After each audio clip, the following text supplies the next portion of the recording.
इस वीडियो में हम देखते हैं ग्रीन हाउस इफेक्ट होता क्या है। ग्रीन हाउस इफेक्ट एक नेचुरल प्रोसेस होता है जिसमें अर्थ के एटमॉस्फेयर में कुछ सर्टन गैसेस होते हैं, वो क्या करते हैं, हीट को ट्रैप कर लेते हैं, जिसकी वजह से क्या होता है, जो प्लैनेट है वो वार्म रहता है, मतलब थोड़ा गर्म रहता है, जिसकी वजह से लाइफ सर्वाइव हो पाती है अर्थ पे।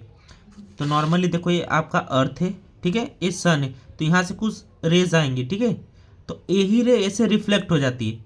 तो लेकिन यहाँ पर कुछ गैसेस होती है एटमॉस्फेयर पे, इस गैस को क्या करती है, फिर से रिफ्लेक्ट करती है, जिस वजह से एक एटमॉस्फेयर क्या होता है, थोड़ा वार्म रहता है, गर्म, एक सुटेबल टेम्परेचर होता है, जिसकी वजह से लाइफ क्या करती है, एग्जिस्ट करती है। तो ग्रीन हाउस क्या हुआ, ये तो आपको समझ में आ गया होगा। एक नेचुरल प्रोसेस होता है जिसमें कुछ सर्टन गैसेस अर्थ के एटमॉस्फेयर के वो क्या करते हैं, ट्रैप कर लेते हैं हीट को, जिससे प्लैनेट क्या रहता है, गर्म रहता है और जिंदगी को सपोर्ट करता है। अब प्रोसेस होता कैसे, देखो सबसे पहले क्या आएगा, सनलाइट अर्थ पे रीच करेगा, उसके सरफेस पे, तो ऑलरेडी मैंने यहाँ पे बता दिया, अर्थ के सरफेस पे क्या करेगा, रीच करेगा। उसके बाद अर्थ क्या करेगा, उस सोलर एनर्जी को एब्जॉर्ब करेगा, सोखेगा। कब तक सोखेगा, जब तक उसकी बर्दाश्त की एक कैपेसिटी होती है। फिर ज़्यादा होने की वजह से अर्थ क्या करेगा, उसको रिलीज कर देगा हीट के फॉर्म में। देखते हो ना, कभी कभी जमीन क्या होती है, गर्म हो जाती है, तो हीट के फॉर्म में रिलीज कर देता है इंफ्रारेड रेडिएशन, ठीक है।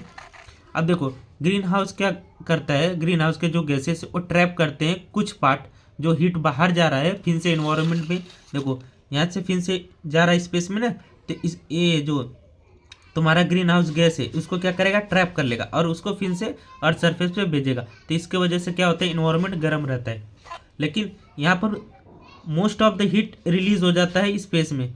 यहाँ पर मैं देखो ज़्यादा डार्क कर रहा हूँ ना, तो यहाँ तो मोस्ट ऑफ द हीट क्या होता है, रिलीज हो जाता है, यहाँ पर कुछ ही अमाउंट में ही रहता है।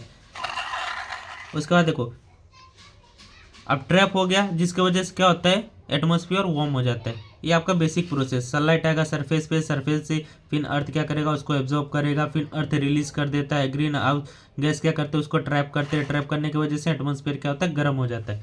और इसमें देखो कुछ मेजर गैसेस होते हैं जो पार्टिसिपेट करते हैं ग्रीन हाउस, ठीक है।